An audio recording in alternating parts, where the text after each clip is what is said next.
Hey, it's Tess, content creator, model, presenter, and host of the Tess Talks podcast, on a mission to ignite curiosity.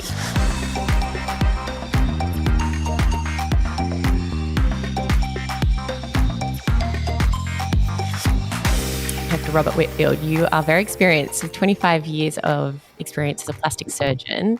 You also consistently get recognised in the Best Doctors in America list, which is very impressive, I must say. And you have your own podcast, which is really fascinating for people to hear other patient stories and info about cutting-edge technology and treatments in this area, and obviously advancements as well. But I'm curious to know, what first motivated you to specialise in breast implant illness and removal surgery? Sure. Well, thank you for having me on. For your audience, I really appreciate them spending time listening to me.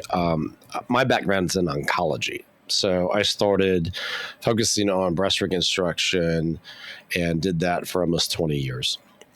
So I would take implants that were placed for breast cancer reconstruction, and if the patient had problems like pain from capsular contracture or other scarring issues, or from radiation therapy, thinning of the tissues, a host of things, I would convert those to what's called an autologous reconstruction, which is using the tummy tissue, typically in the form of something called the DIEP free flap. So it would be the tissue that was discarded in a tummy tuck, the lower abdominal tissue.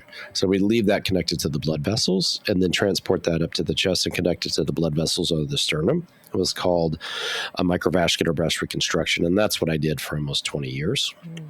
So I had, before there was this specific name that we're talking about now with breast implant illness, I was doing those types of cases, and I knew if someone had difficulty with the implant and I converted it to their own tissue reconstruction, then those symptoms, if they were implant related, would go away. So if they had an infection, or if they had a reaction, or a scarring problem, if I removed all the scar tissue, then they'd be able to breathe easier because the scar tissue was no longer restricting their rib cage movement. So there are important physiologic things that come along with doing capsulectomy, which is kind of a supercharged issue when patients who have implants go to their plastic surgeons, say they want an explant. The surgeons that may not feel comfortable doing that may say it's unsafe, or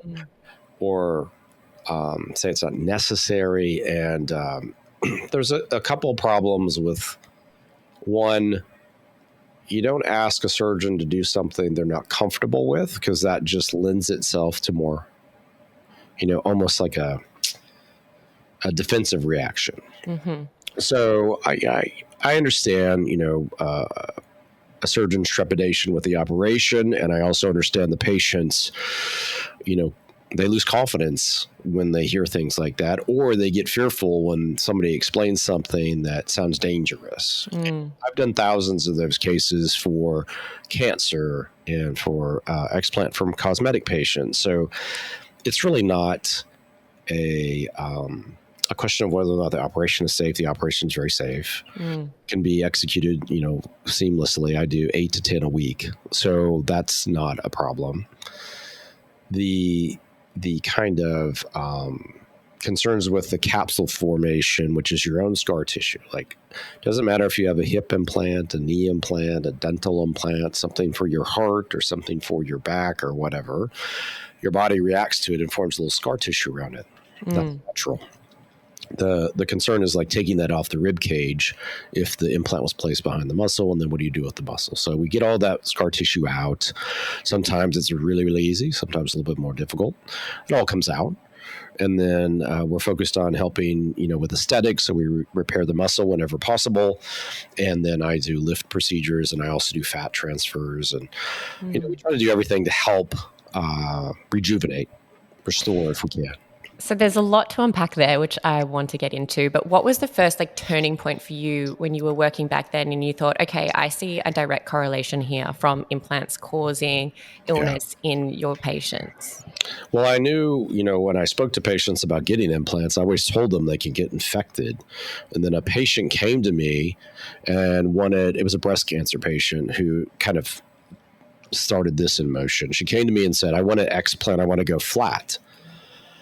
which happened, from time to time in my career. It was absolutely the patient's decision to do that. And my job as the plastic surgeon is just to facilitate that after going through the workup. And I did that for her. And for everybody listening, when I do an explant, whether I did it for cosmetic or oncologic reasons, I always send the tissue off to make sure there's no recurrent cancer if it's a cancer patient and or infection. And then in a cosmetic patient, I send them off for PCR testing and to exclude any breast implant associated cancers. That's just my policy. There is no deliberation or negotiating with me about that policy. So in this patient, number one, she didn't have recurrent cancer when we reviewed her pathology, but she did have an E. coli infection. Now, I did this patient's workup. I had missed this, which was disturbing. Now, I have a lot of experience, and I didn't find this. So this was an occult infection, and her main symptom was fatigue. Now, many patients who undergo cancer treatments have fatigue, so that's not an uncommon problem. But her fatigue was not from cancer treatment. Her fatigue was having an infection or an implant. And so when we found this information, and I went through all the notes and records and reviewed everything, make sure we somehow didn't miss this. We placed her on some oral antibiotic therapy for this. And what do you know? All of her fatigue went away. So then I think, it's my understanding she put me on Facebook in a group. And then I just had people start calling my office wanting explant surgery. And here we are today. I've done several thousand since then. With the E. coli that you talk about, how is that directly affecting or correlated to the implant? Well, I think that's an aberration in that patient. So we published a paper last year of almost 700 samples. And using PCR testing, if everybody remembers from the pandemic, you could do an antigen test. And if it was equivocal, you'd do a PCR test to back it up. And so we PCR test all of my samples since 2019 to clarify exactly what is there at the time. And it's shown that the number one thing is Cutibacterium acnes in our series. Number two is Staph epidermidis. Papers have been published showing Staph epidermidis really interacts with the breast tissue, specifically a fatty acid called oleic acid. And that interaction creates a molecule called oxylipin tinhome. Now, that's a lot of fancy stuff. But ultimately what happens is that molecule affects the immune system and can contribute to symptoms like pain, anxiety, fatigue. So when you have this cause effect type relationship now, there's really no reason to relay to patients like this is not an actual problem, because it is. And everybody who places any kind of implant knows it can get infected. So I've helped every surgeon that you can name or think of take care of an implant problem of someone they've cared for. So everybody accepts this. It's just, I don't feel like we should be not appreciating the gravity of the problem. Yes, and I think that's the problem, because from what I've noticed is although an infection can be recognized, it doesn't appear that breast implant illness has been a long recognized problem that can cause a host of issues. I think it's maybe been a bit more isolated, potentially to like smaller problems or a smaller infection that someone might feel. But having an overall symptomatic reaction, I've found a lot of women that I've spoken to have been living in the unknown for a long time about that correlation from their implant. I was actually talking to a friend recently who's had chronic health issues for probably almost 10 years now. The last 5 years, she's been working with a lot of different practitioners to try and get to the bottom of why she feels like absolute crap, why she has no energy, why she's reacting to every food that she's eating. And only as of recently, she thought, maybe it's my breast implants. And that's why I think it's so important to have these conversations. So what would you see as some of the first signs that someone might be noticing?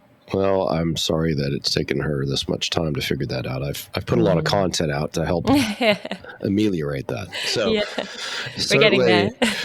Yeah, I mean, I'll put it this way. So I consider breast implant illness to be a chronic inflammatory process of which a breast implant is playing a role. And in each person, it's going to vary how much role it's playing. So if there's an infection like I described, obviously that's a big role. If there's not, and I explant them, patients will continue to have to work with either my functional team or their functional team for detoxification, depending on what things affect them. So things like mycotoxins from fungi, things like environmental toxins like glyphosates, things like phthalates, microplastics. Skincare is a huge problem in general for women because it has a lot of toxins in it that disrupt your hormones. So you want to use or limit your skincare to things that you put through the environmental working group and have your best understanding of what you're putting on your skin, because that absorbs and affects you. What you put in your body is supremely important. So the quality of your food, the quality of the fluid, all these things contribute to how you feel. Intrinsically, if your gut doesn't work well, if your liver doesn't work well, you're not going to do well. So how are these external things affecting the breast implant? Like, what's the correlation there? Yeah, nobody has that data point. Through the work that I described with oxylipin-10, nobody knows what that molecule does in other areas of the body. So the other effects, if there are other effects, are not determined, at this point. But anything that contributes to symptoms or promotes inflammation will affect all of our, systems. And, your friend, you described it like, so I can imagine she's hypothyroid. She has low energy levels. She probably has suppressed testosterone levels and or toxic estrogen levels. So that's kind of a combination of things that I see routinely, as well as she just couldn't and doesn't detox very well. So there's a lot of factors that play into why someone feels the way they feel. And then she probably didn't sleep well. So there's lots of reasons why we don't do well. We only recover and repair when we sleep. So if we don't sleep well, like depth and quality, length, all those things contribute to how we feel. And people that tell me they sleep 4 or 5 hours, or you'll hear somebody talk about this and boast about it. It's complete bullshit. It's nonsense. Yeah, totally. But if someone's listening and they have breast implants and maybe they're going into a bit of fear around, could it be like my breast implants making me feel tired or lethargic or not? Like how are you differentiating between someone that's maybe suffering from breast implant illness or is just generally affected by the world around us? Obviously, we have a very inflammatory world. I feel like everything that comes at us and our lifestyles is very inflammatory, from alcohol and refined sugars and processed foods and lack of sleep, as you said, and stress. So how are we like to determine where it's coming from?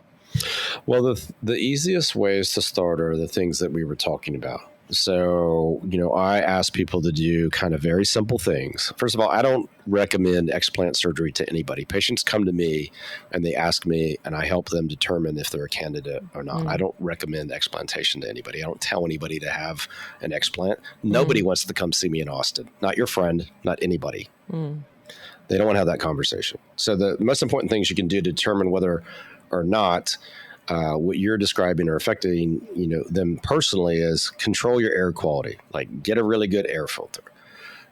Drink filtered water out of glass or ceramic or stainless. Eat high quality to the best of your ability. Cut out things that promote inflammation like gluten and dairy. Don't eat processed foods. If it doesn't, if it comes in a box or a bag, it's not really food. So just don't eat it. And if alcohol is your thing to maybe unwind or go to sleep, that is a very, very bad actor in terms of sleep disturbance, because your liver gets revved up if you drink at night before you go to bed.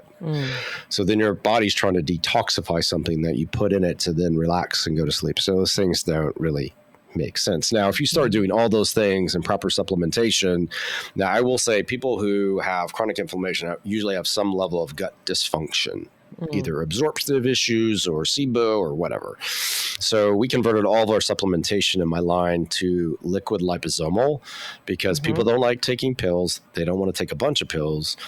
And kind of like when you have kids, liquid is the thing you give them, whether it's, children's Tylenol or whatever. So we want people to get the right nutrients in the right amounts. Most of my patients don't methylate well, so we use methylated Bs. We use D3K2 because that's the most easily absorptive form of vitamin D. We use glutathione, that's liposomal, and we use just some liposomal vitamin C. Those are actually, people probably say, oh, well, yeah. But that alone, if you do those things consistently and all the other habitual things, and you sleep, you're cutting out a lot of the things that create, what you're talking about in terms of environment. Now, we do a toxicity test for everybody because depending on where you grew up, where you work, where you went to school, how you eat, what you put on your skin, you're going to have those things in your system. And not all of us were always eating the best quality of foods when we were growing up, depending on where we lived. I certainly wasn't. Groundwater contamination with arsenic is very common. I had arsenic in my system. Plus, my dad was a nuclear weapons engineer. I have beryllium in my system from that. So there's all sorts of reasons for people to your point, have different or exhibit different symptoms. You want to control what you can control. So I guess getting tested, I'm always very big on testing and getting to the core of what's actually wrong with you, whether you're saying we have heavy metals in our system or whatever it is. What about the MTHFR gene? Because you talk about methylation there. I'm curious, is there a correlation? Because I know that that's a lot more common in women than in men. So in the general population, it's 30 to 36%, depending on, ethnicities. And then in our population, almost uniformly, everybody has a methylation problem. Fascinating. Why do you think it's so big now? Is it because of our environment, our lifestyle? No, that's a genetic problem. I'm talking about specific genetics. So you inherited that from your family. So I am MTHFR. So is my wife. So my daughter definitely is. She doesn't detox well because of that. So that's just one factor. Yeah. It's a pretty common problem. Yeah. Interesting. And I love that you gave so many tangible things that people can already do. I feel like I'm very big on the whole biohacking world, but I feel like that's almost just becoming the norm now. So even I assume would incorporating things like LED light therapy and hyperbaric oxygen chambers, is that all going to help with us detoxification of our system? So you're talking before surgery? Yes. Yeah. So before surgery, I have people be careful with heat. I've had patients have trouble with using extreme temperature for saunas. So I did a podcast with Lauren Bostic, a patient of mine, and she had extreme amounts of heavy metals in her system. And the only thing we could correlate it with was the fact she had a barrel sauna in her home and she used it all the time and it got to 212 degrees Fahrenheit. So we think she was leaching the chemicals or the heavy metals out of the implant into her system. So nobody can guide you on whether sauna is good or bad for you if you have breast implants. So for everybody listening, if you're experiencing symptoms after you do a sauna session, that would be your reason to stop doing the sauna and seek some kind of counsel or go listen to something I've done and explained about this, because no one knows exactly what's going on in that situation. So interesting. So you touched on genetics. How do you think varying genetics are going to affect different people? Can you elaborate on that a little bit more? Yeah. So people ask me all the time, well, Dr. Whitfield, I don't want to get my implants out. Do I have to get my implants out? And so if someone detoxifies really, really well, that means they methylate well, they have a really great antioxidant pathway, they have a good vitamin D pathway, they utilize glutathione really well, which is a great antioxidant. Well, of course, you're not going to have as many problems, if any problems, because your ability to detox is much greater than the other folks that I'm seeing. What I'm seeing is the people that have the most trouble with intrinsically detoxification. So people ask me all the time, can I just run your program and keep my implants? And I'm a little reticent to say that, because although I understand the genetics of the problem, I don't understand everybody's genetics because they're not seeing me to determine that. But that's how I think of it. I think it one of a genetic problem, and then what is your detoxification, burden? And then, like you pointed out, our environment is not great. That's a very stressful one. You may get exposed to many, many things, and how you do and control to the best of your ability your air quality, fluid quality, and food quality determines much of what we're talking about.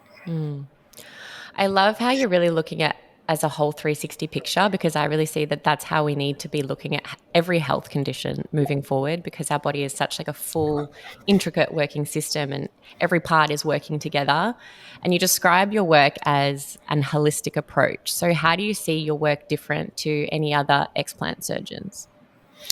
Yeah, I think from a program standpoint, we wrote a book about the methods we use, and we called it the SHARP method. It's really just combining what I understand and continue to learn about genetics with toxicity, diet, kind of lifestyle modifications. Factors between our program and other explant surgery programs is we have a whole functional support team with it, and they run the SHARP method. So they're basically taking people for a year after surgery through detox using Cellcore currently for detoxification, along with supporting them and helping them with, whether it's a lifestyle change, diet change, being consistent on supplementation. They're doing all these things to support the patients. And almost at every level of my business, I have had somebody have an explant with me. So everybody's intrinsically understanding what the mission and vision is of the program for healing. It's such a unique aspect. And I think, one, it's amazing that you're helping people through that whole journey, but I would also understand that it's such an emotional journey for so many people, because breast is such a personal kind of aspect, and there are so many varying reasons of why people might get implants in the first place, whether that's a confidence thing, whether it's a medical reason, such as like a mastectomy. So how are you noticing the emotional aspect of people going through this? That is the biggest issue. So the reason I have so many people on the team who've had explants is so they can help with, one, supporting the patients, but two, nobody on my team is a psychologist or a psychiatrist. We've made recommendations, when we feel, strongly about that to patients, but that's a very sensitive topic, for patients. So I always impart the same wisdom to anybody. If you're not working on yourself all the time, I'm not going to be able to do that for you. So you have to work on your mindset and love yourself. And that's the best advice my patients have given me on my show, is discussing it, and feeling that way about themselves. Yeah, it's beautiful. I'm very big on that. It's definitely a core mission of this podcast as well. So can you share with us maybe a case study of someone where you've seen the biggest transformation from coming in to see you and then having the removal? Well, I would say if we want to give for heavy metals, it's Lauren Bostick. So she had the worst heavy metal test of any patient I've ever taken care of in my entire career. And I did her explant within days. She felt better. So that's, from a heavy metal standpoint. If someone has mycotoxins, which are from fungus, that's a different ball game, because just for everybody listening, mold and or fungus does not cause breast implant illness from the implant itself. I published a paper about it. So I don't want people getting fearful about that. Now, mold is something that we get from our homes, from our workplace, air quality. And I'm in Austin, Texas. We have a lot of mold problems just within the air quality of our city. I have and a lot of patients from Houston and from New Orleans. So patients there have experienced natural disasters through flooding. So they've been more at risk for those things. I have patients from Hawaii and Florida. They have different issues. So everybody, based on where they're coming from and their genetic level of ability to detox, faces different issues. But if someone starts out with, like Lauren had this heavy metal issue, and I removed everything intact, took it out, and that resolved it. And if someone had an infection, like I mentioned, of the initial patient, and I take everything out, that's going to resolve that. So those things are unique, and those are the people that have kind of the rainbow and unicorn effect after surgery.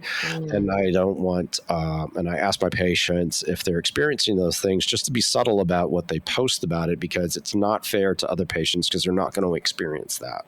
So I don't need anybody having false hope. It's a process. It's definitely not a sprint. It's a marathon. And that's why we have a team of functional providers and support staff. I have 30 employees at my office. What would you say is the more average time frame for someone to recover from it? It depends on their genetic capability and how they start with detox. If they come in with a big burden, we're not going to magically solve that for them. It probably has to do with their home environment. They may have a problem with either the actual home itself. I've had people had to leave their homes because they found and had problems with mold after we identified it. But is that I guess it's so unique for everyone, but putting the mold to the side, do you see like an average time frame of when people start to feel better after their breast implant removal? Yeah, I look at it in 90-day intervals. So usually after that initial kind of difficulty, just having surgery and recovering and traveling and all those things, I give them a time frame of 90 days. And the majority of people at that time, many times will have lost we'll say about 10 pounds. And mostly that's fluid. Even in a small patient, they can do that. Wow. So those things are all just relative to everybody's inflammation. And inflammation, for everybody listening, is usually stored in and around your intestines. That's where a large amount of immune tissue is found. And so we work and focus a lot on nutrition and gut healing because that has to happen. And obviously talking about this, like I don't want to put fear into anyone who has breast implants. So what do you kind of say to someone listening that maybe has breast implants and now is a little bit worried? Yeah, I think for all intents and purposes, I don't do anything other than try to raise awareness of the issue and try to apply what the current science is. So I have, put out papers and I've put out obviously a lot of shows and I've been on a lot of shows, and it's just to help educate folks. That's pure and simple what I do. Yeah. So I just came on here after seeing a patient who has stalked me for several years, listening to things I've done and reading my book. So everybody has to arrive at the time to do this on their own terms. And I would just caution everybody, you have to appreciate yourself and love yourself. And then when we do this, have support of your family, your partner, your friends, and you will get through it. So can you walk us through what someone can expect going in for breast implant removal? Sure. If someone's traveling, from Australia, you're going to be here for about 3 to 4 weeks because people on long haul flights have to stay. So my out of the country clients stay 3 to 4 weeks. And then after surgery, we'll start the day before. So the day before surgery, I see everybody and we make sure all their questions are answered. And then we do have a small number of things we do from a medication standpoint to promote relief from nausea and decreasing inflammation and helping with nerve pain. So those start the night before. The day of surgery, I mark every patient, and then we have a great relationship with an anesthetic group that provides anesthesia for all of my patients, and they do a specific type of nerve block. So before anybody ever goes back to surgery, they've had a little bit of medication to provide relief the night before. They've had a nerve block before we ever start. And then we go back, and after each explant is done per side, I do another nerve block. So my patients, when they wake up, have had those three things that are usually more than adequate to avoid relying on narcotics, because nobody really wants to rely on narcotics. They slow down your GI tract, they make you groggy and tired and lethargic. So we want to avoid that. And then the day after surgery, everybody comes to the office for hyperbaric oxygen therapy. We use lymphatic massage very aggressively in my practice. And currently we use Flowpresso out of New Zealand. And what's that one? Flowpresso. What's that? It's a lymphatic massage device from New Zealand. I've not heard of that one before. Yeah, it's great. Yeah. It also has a warming effect, and many times that is a better way to get in a parasympathetic state. And then we have red light therapy, nano-V therapy, and my team is here. So the first week is really about coming back, seeing the team, going through treatments in the office, and then at a week, we'll see the patient, and basically, if they're in the right, state of recovery, we'll get them, going home. most people are not from Austin, where I'm located in Texas, so they have to board a flight and then they have to fly home or drive. And then when they get back home, I want them to do the same things. Walking is the great exercise, continued hyperbaric if they can do it, continued lymphatic massage if they can do it, staying on point with their diet and supplementation, being consistent with my functional team and following up and providing them with how you're doing so they can help you with detox support. So it's a lot of engagement for the patients. It's amazing. Such a comprehensive, I guess, package that people get with you. And it's nice to know they're getting that full support. I think Well, I think this is a complicated issue, and I don't want anybody at 6 months or 9 months or 12 months to not be getting better. So with support and guidance and our experience, that should not happen. Do you see any difference between recent implants and implants that maybe have been in for around 10 plus years? Has there been an improvement over the last decade or so? Yeah, there's a new implant on the market. I would say, I'll reserve judgment. One, I haven't put an implant in almost 5 years now. So any device that goes in is going to have a reaction. If the new devices are less stimulating, that's great. It doesn't change your genetics. If you don't detox well and you don't eat well and you have a lot of other stressors, you're still going to have problems. And how you manage the environment and the stress and your diet and your exercise and your sleep. People want to know how to avoid an explant. Well, I have a program that helps support patients lower inflammation. So really what we're talking about is just lowering inflammation to a point where your body can have enough balance that you feel good. If you don't feel good, then that doesn't align with you anymore. Fascinating. I feel like these conversations aren't normally had when someone goes into the room looking to get implants. Do you feel like the medical community is taking a while to kind of catch up with this?